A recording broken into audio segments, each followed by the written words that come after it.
Do you want those beautiful tulips, daffodils, and other spring flowering bulbs? Then fall's the time to get them in the ground. I'll show you the steps to success. Let's get digging. Bulbs are an easy way to brighten up the garden. I just love when the first of them show their colors. You know spring is near. For the best bulb selection, get them ordered online early, or if you're in the garden centers and you see them, snag them up, because more than likely the next time you're there, they probably won't be. The sooner your first frost comes, the sooner you'll need to get your bulbs in. Our first average frost date is November 1st, so I like to get mine in around mid-October. That way I can get them in before the ground freezes. Now, if you freeze in September, you'll definitely want to get them in before then. But then also, if you don't freeze, go ahead and just plant on October. When purchasing your bulbs, make sure that you inspect them. It's really nice when they come in these clear packages because you can actually see what you're getting. You want to look for things like mold, and you want to squeeze them to see if they're soft and even if they're dry, because these absolutely will not perform. A good example is this tulip right here. It's completely dried out, and this is a complete dud. We don't want those. If your temperatures are still in the upper 80s and 90s, then hold off on planting them just a little bit. We want those temperatures to drop a little bit before we get those bulbs in. That way we have a better performance of those bulbs come springtime. We'll definitely get a nice bloom that way.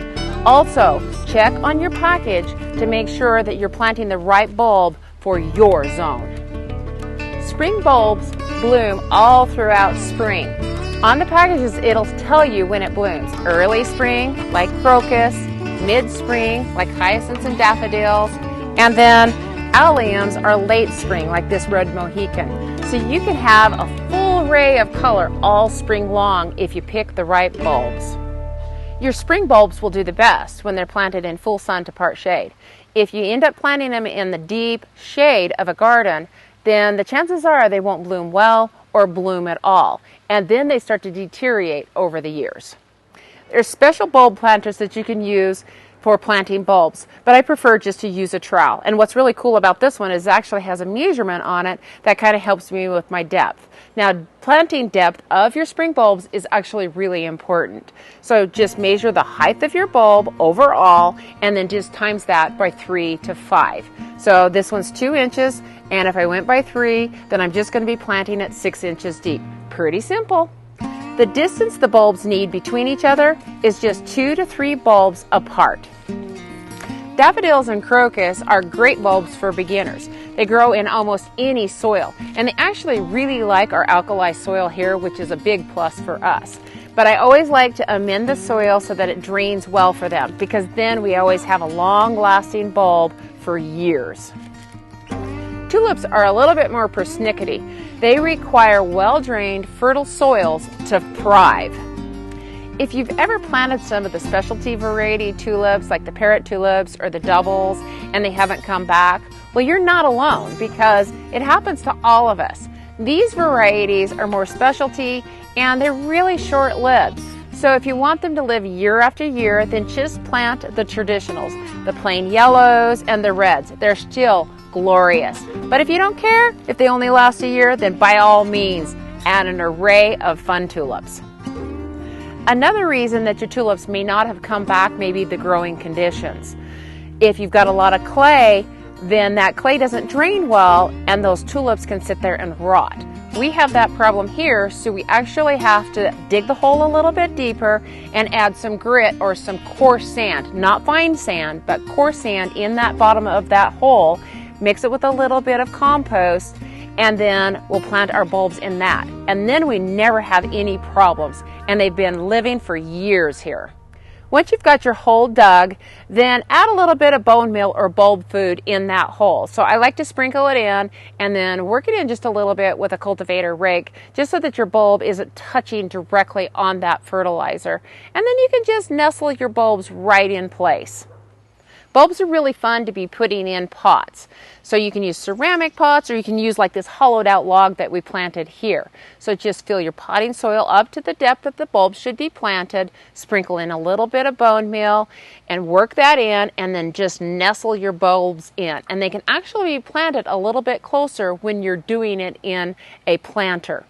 Now what's really cool is you can actually do a double layer of bulbs. So if we have some smaller bulbs, we'll finish filling up to the next level of our bulb depth and then put some more bone meal over that, place some more bulbs, and then top it off. Now we of course have to go even further than that because we don't want to have a pot that's just blank. So you can actually have some fun color and put some pansies in that. And of course, I've always got to add something that's edible. So like we did here, we've got pansies and we've got some lettuce in the middle. And as these grow, it'll fill in this little pot and be beautiful. And in springtime, those bulbs will just pop right up through and it'll be so much fun to see. Bulbs always look better in groups.